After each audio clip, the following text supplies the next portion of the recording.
Huli ka ni Jojo Sebial. You have the right to remain silent. Ang programa sa radyong walang sinasanto, walang kinatatakutan, walang iurungan sa serbisyo publiko, kalaban ng mga tiwaling opisyal ng gobyerno at tumutugi sa mga salot ng lipunan. Huli ka ni Jojo Sebial.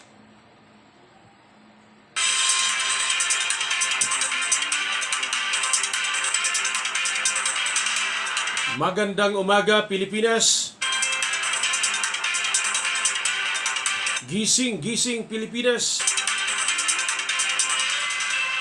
Kapatid, kapuso, kapamilya. Isang magandang umaga at mapagpalang umaga sa ating lahat, lalo na po sa ating mga kababayang OFW at ating po mga frontliners sa buong kapuluan ng bansang Pilipinas. Araw ng Biyernes ngayon, sa buwan ng Agosto 14, 2020. Jojo Sebial po ang inyong lingkod sa umagang ito. Samahan naman ninyo ako sa aking pong palatuntunan sa aking pong YouTube channel, Huli Ka ni Jojo Sebial. Paki-subscribe lamang po ang aking YouTube channel, Huli Ka ni Jojo Sebial, at paki-pindot, paki-click lamang ho ng notification bell at pa-like, comment at higit sa lahat paki-share. Thank you so much sa inyong lahat.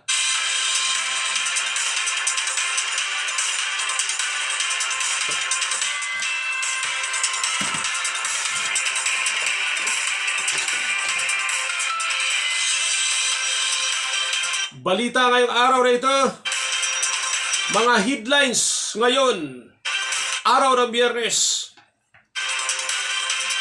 Inaprobahang Chinese medicine, gamot para sa ilang sakit at hindi sa COVID-19 ayon sa FDA o Food and Drug Administration.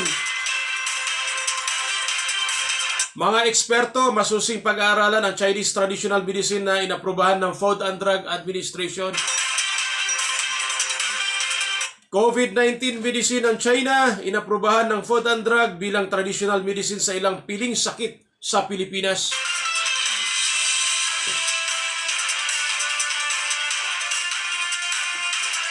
Traditional medicine mula sa China, hindi pa basta-basta mabibili sa mga butika ayon sa Food and Drug Administration.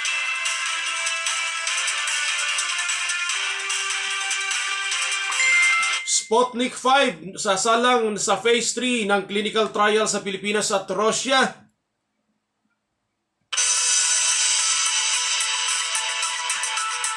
Mga online seller, kailangan na ring sumunod sa SRP ng face shield ayon sa DTI o Department of Trade and Industry.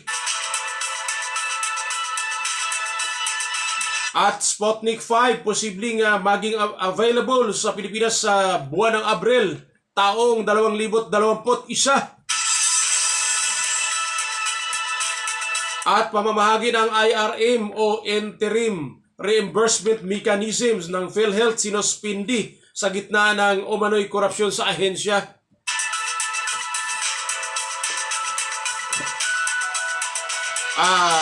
At gobyerno may inilaang pondo para ipambili ng COVID-19 vaccines.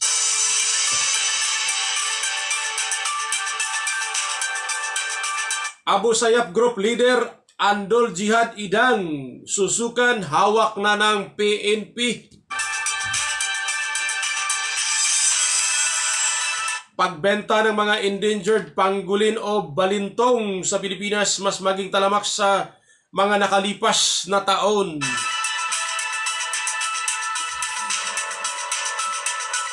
Pilipinas posibleng bumili ng malilikhang COVID-19 vaccine mula sa iba't ibang bansa. Pangulong Duterte inaasahang magpabakuna ng Sputnik 5 pagsapit ng Mayo 2021 o sa sunod na taon. Ginagawang bakuna kontra COVID-19 ng China na Sinovac plano na ring matest sa Pilipinas.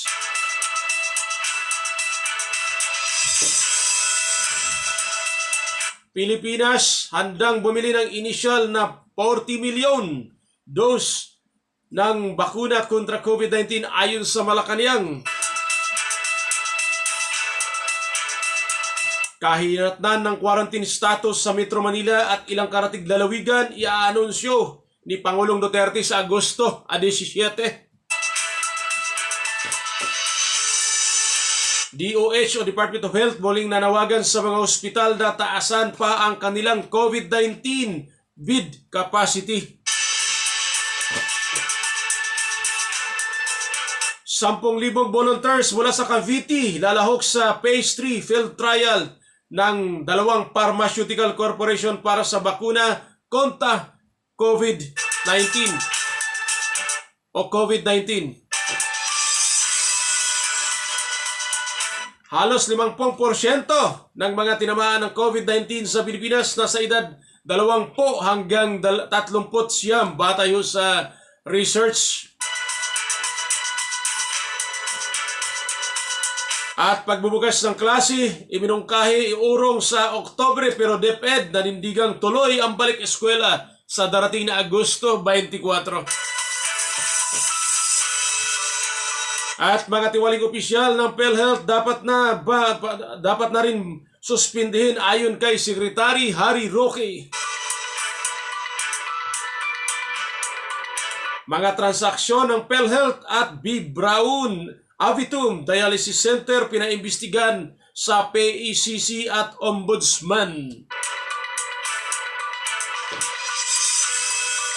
Phase 3 ng clinical trial ng Sputnik 5 sabayang gagawin sa Pilipinas at Russia simula sa Oktobre.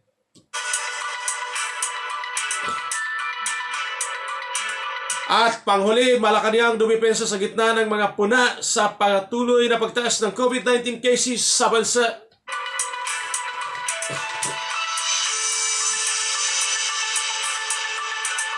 Isang magandang umaga, Luzon. Isang magandang umaga, Visayas. Isang magandang umaga, Mindanao. Lalo na po sa 7,000 at mahigit 100 isla sa buong kapuluan ng bansang Pilipinas. Isang magandang mapagpalang araw sa inyong lahat. At sa lahat nating mga kababayang OFW, isang magandang araw sa inyo at mag-ingat ho tayo palagi kung saan ba kayo sa mga oras na ito.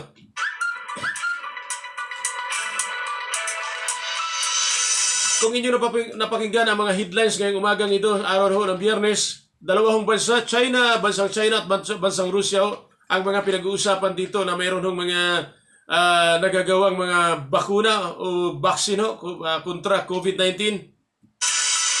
At alam niyo naman itong dalawang bansa na ito, bansang Russia at China, ay kaibigan ng ating pumahal na Pangulo.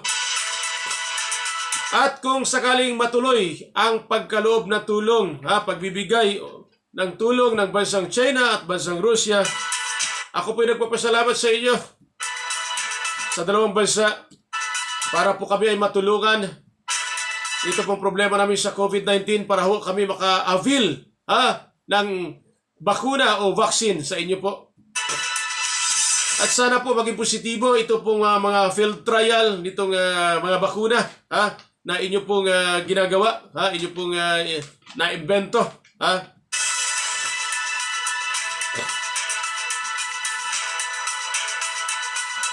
At may mga ilang gamot na inaprubahan hindi sa COVID-19 ayon sa Food and Drug Administration ng mga Chinese medicine ay sana malaman natin kung gaano ito epektibo, hindi ito sa gamot para sa COVID-19 para po ito sa ilang mga sakit.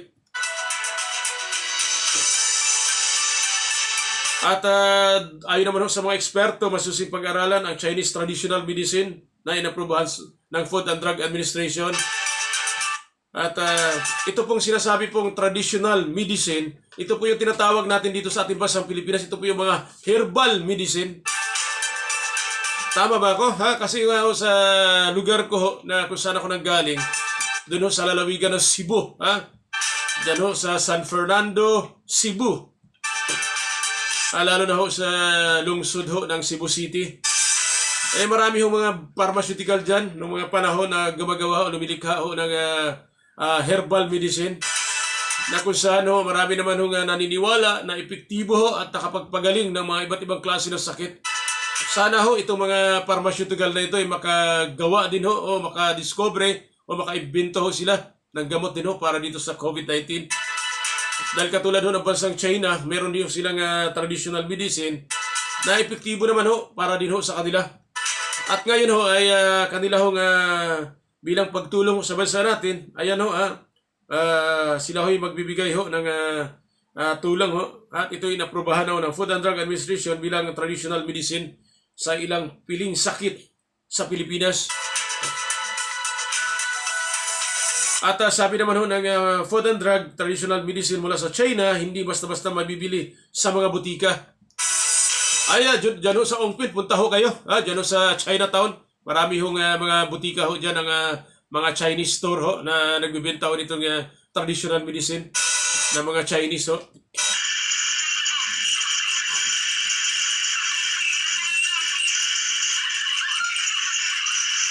Bastang importante ho, ito ho'y makakapagpagaling ng mga sakit ho, ng ilan hong mga sakit dito sa ating mga kababayan na may mga sakit ho.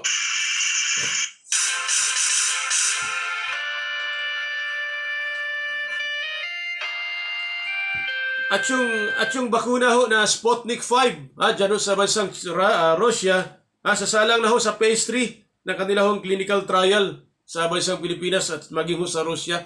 Siyempre ho, sa Russia mauna dahil galing ho sa kanila ito. Sila ho ang nakadiscovery nito. At siyempre ho, bilang ho pagbigay tulong ho sa ating bansa at nariyan ho sila upang pong alalayan tayo na mabigyan itong mabigyan itong gamot na bakuna ng COVID-19 ho.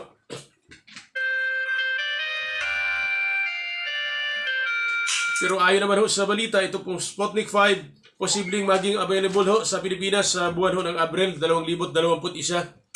Siguro ang sinasabi ho rito, maging available ito sa mga butika siguro o sa sinasabing sa mga tindahan o sa mga drugstores.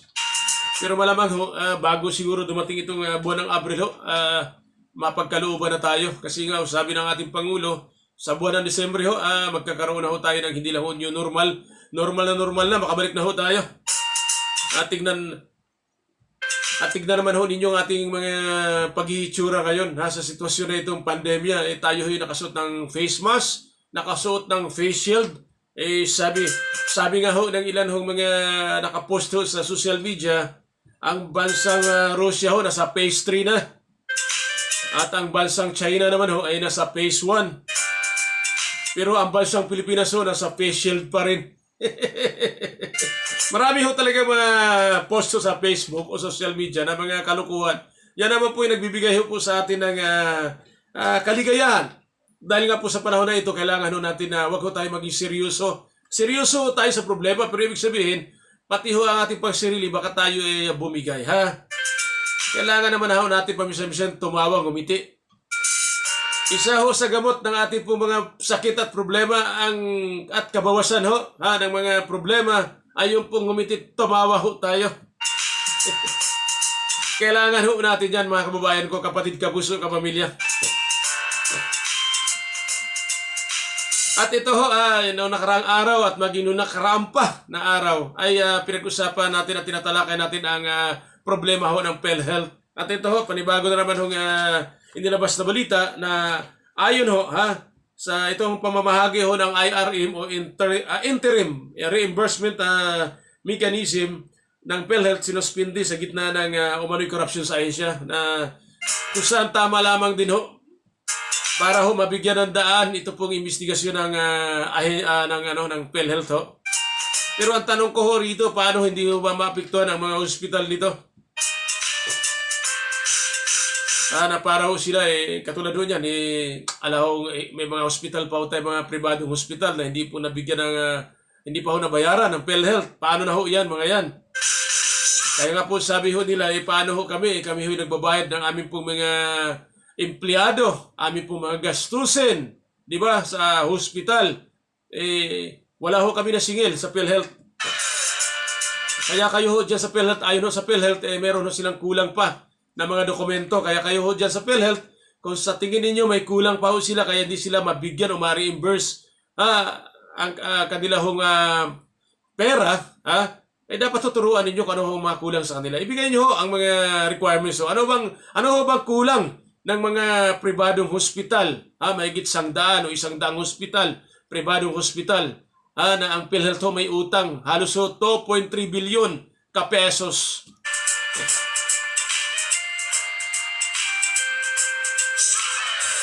At ito ay magandang balita naman gobyerno may nila ang pondo para ipambili ng COVID-19 vaccine. Yan ang gusto kong balita na ibig sabihin kahit sinabi ng ating mahal na Pangulo na wala na pera ang gobyerno, meron nakatabing pera para dito sa pambili ng vaccine o bakuna para sa COVID-19.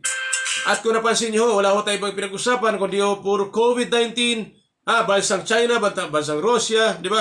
At maging yung PhilHealth, yun ang ating mga pinag-uusapan. Dahil po, yan po talaga ang putok na putok, patok ngayon, kumbaga sa takilya, ito yung mga pinipilahang pelikula sa takilya o sa mga sinihan. At mayroon lang isang balita na naiba, Abu Sayyaf po, group leader, Andol Jihad, alias Idang Susukan, hawak na ng Philippine National Police. Oy, congratulations sa Philippine National Police kung nandyan sa kanila itong isa leader, isa sa mga leader ng Abu Sayyaf Group. At sana matapos na itong problema nitong Abu Sayyaf dito sa ating bansa.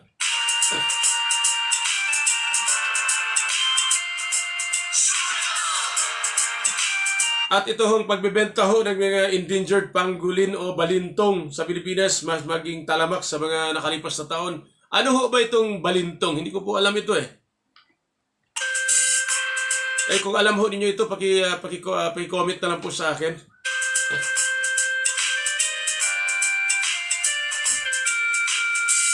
At isang magandang balita pa rin, Pilipinas posibleng bumili ng malilikhang COVID-19 vaccine mula sa iba't ibang bansa. Hindi naman pala nakapokus lang ang ating gobyerno sa bansang China at bansang Russia. Pero kuidaw mga kababayan kapatid, kapuso, kapamilya, madali inaprubahan ng Food and Drug Administration. Yan po ang sinasabi ko at gusto ko sa Food and Drug Administration. Halos approve ang ilan mga gamot hindi lang gamot sa COVID-19, kung hindi ilang gamot para sa ilang sakit ng ating mga kababayan, lalo na itong traditional medicine na galing China na inaprubahan na po ng Food and Drug Administration. Dahil kung naalala nyo noong mga nakadaang mga buwan, nakalipas na buwan, may mga ilan pag-grade ang ating National Bureau of Investigation dahil sa mga gamot na galing China. At least ngayon ay aprobado na ng Food and Drug Administration. Ito pwede na gamitin ng ating mga kababayan.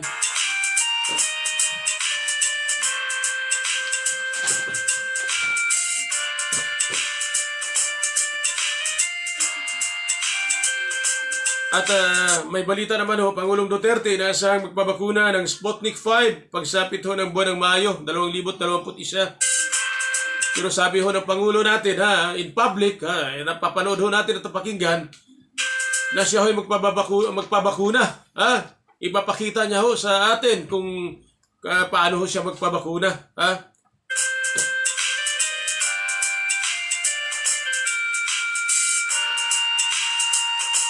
Ito Sinovac na gawang gamot na kontra COVID o bakuna kontra COVID-19 ng China ay nais na rin plano na rin matisting dito sa bansang Pilipinas, sa ating bansa.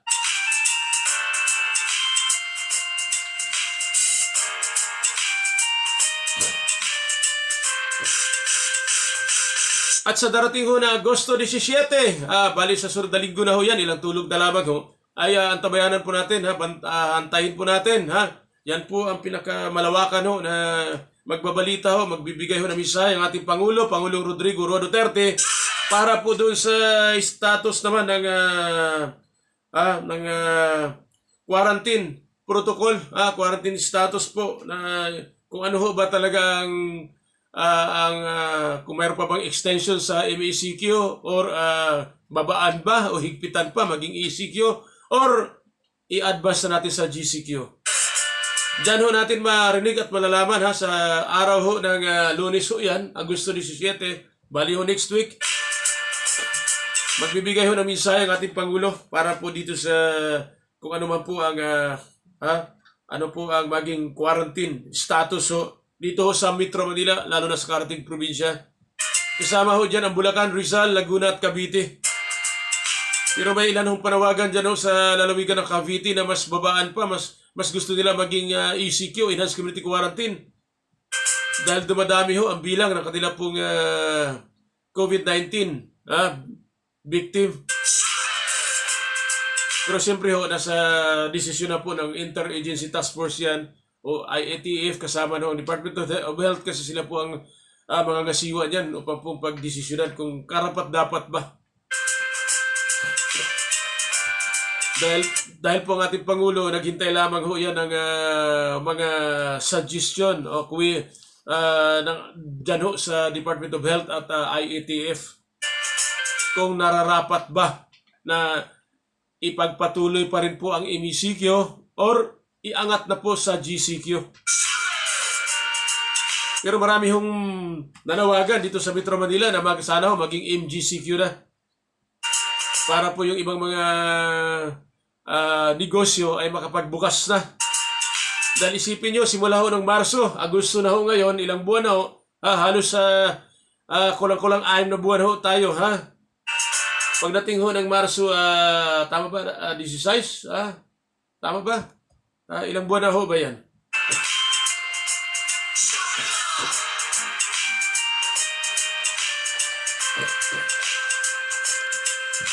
Kaya yun ho, ang pinag-usapan natin ngayong umaga na ito, ito pong bansang Russia at bansang China, na kung saan ho, kaibigan po ng ating mahal na Pangulo, Pangulong Rodrigo Roa Duterte, na mayroon hong mga nalikha na mga bakuna o vaccine ho, laban kontra COVID-19, na kung saan isa ho tayo sa mabiyayaan.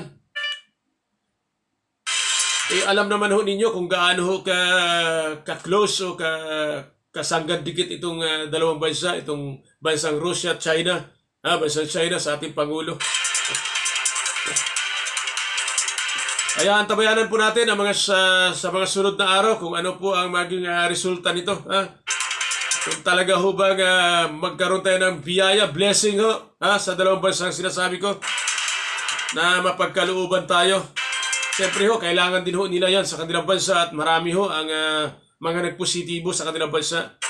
Kaya ho, nagmamadali ho itong dalawang bansa na ito na para ho maka-invento o makalikha ho ng bakuna laban ho sa COVID-19. Kaya sana ho, dito ho sa ating bansang Pilipinas, marami hong magagaling din ho dito. Sana ho, makalikha rin ho tayo ng ating pong sariling gawa na talaga ho namang may pagmalaki natin na mayroon ho talagang kakayahan na para ho labanan ito pong COVID-19 o coronavirus. Kaya isang magandang umaga, Pilipinas. Isang magandang umaga, Mega Manila, National Capital Region.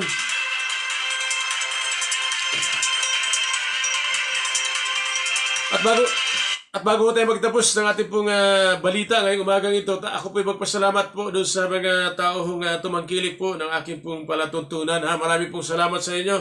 Lalo na po sa nanood po nitong aking pong YouTube channel, video, Huli Ka ni Jojo Sibial. Maraming salamat sa inyo at sa mga nag-subscribe po, maraming salamat sa inyo. Sana po matagdagan pa tayo, dumami pa ang ating mga subscribers. Kaya kayo inaaya ko, subscribe na po, dahil ito po ay libre naman. At malaking tulong po ito ninyo para sa aking pong munting palatuntunan. Para po naman tayo makatulong din sa ating mga ilang kababayan na nangailangan ng tulong.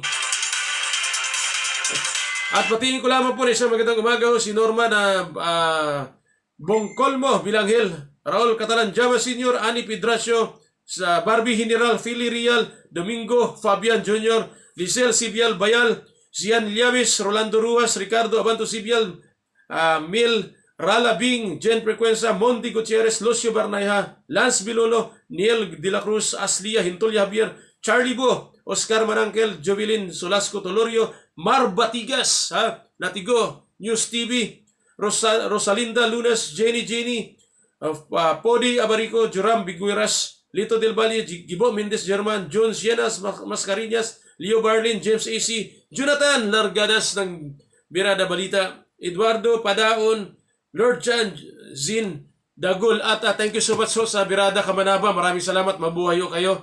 Parknet Media Patrol Group, mabuhay ho kayo. At lalo na po sa Birada Patrol, Birada Balita Worldwide, sa pamumuno ho ni Sir Ri Santia at kay Jonathan Largadas. Magandang umaga at maraming salamat po sa inyo. Sa lahat ho ng mga taga Birada Balita Worldwide, maraming salamat sa magandang araw sa inyo. At sa lahat ho ng aking mga kasamahan dito sa aking munting palatuntunan, huli ka ni Jojo Sibial, sa aking pong executive producer, sa lahat po ng aking katuwang dito sa aking munting palatuntunan, maraming salamat po sa inyo. At sa ilan pong tumutulong, at babatiin ko lamang ho ng isang magandang umaga ho itong bagong hepe ho ng 3C Martires City, Cavite, na si Police Lieutenant Colonel Alamo. Ang pagbati galing ho kay Amir Tirol. Isang magandang umaga ho sa inyo. At mabuhay ho kayo. Congratulations ho. Sana ho magawa ninyo ang tungkulin bilang isang hepe ho ng General Trias City, Cavite, si Police Lieutenant Colonel Alamo. Thank you so much, sir, at mabuhay ho kayo. At maraming salamat din ho sa lahat ho ng mamahayag sa bansang Pilipinas. Mabuhay ho kayo. At hanggang dito na lamang ho, isang magandang araw ho sa ating lahat. Mabuhay ho ang bansang Pilipinas. Good morning ho dyan ho sa bansang Singapore. Good morning din ho dyan sa bansang South Korea. Good morning ho sa inyo.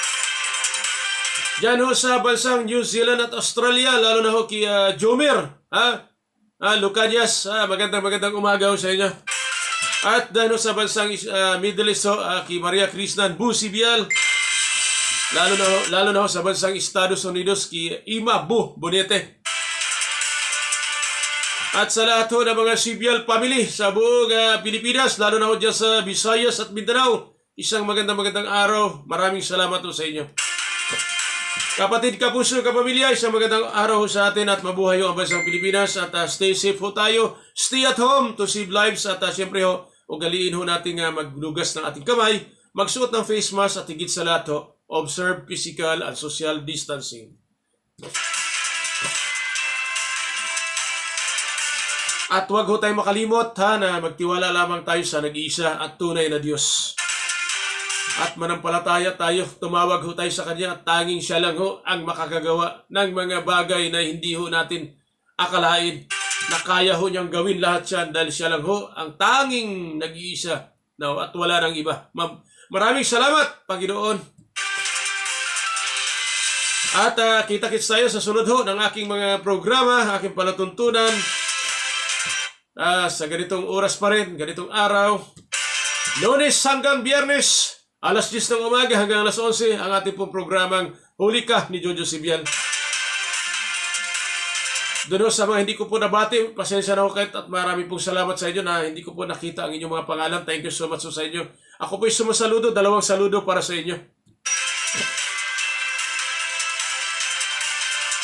At Ronda, Probinsya, magandang umaga sa inyo.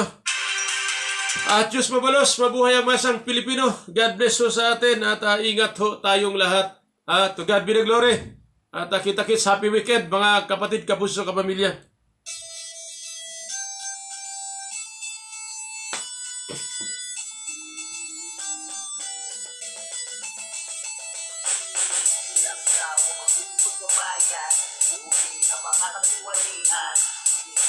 Mapapagod, pagbibasa ng pamabayan para sa bayan na pinakamatay.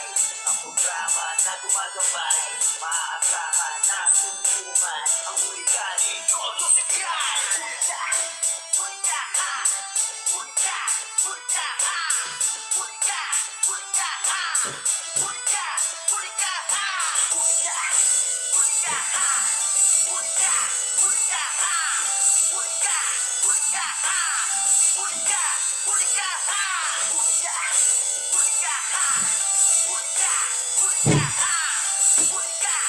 Maraming salamat, kita-kits sa sunod na aking mga video. God bless, ingat po tayong lahat.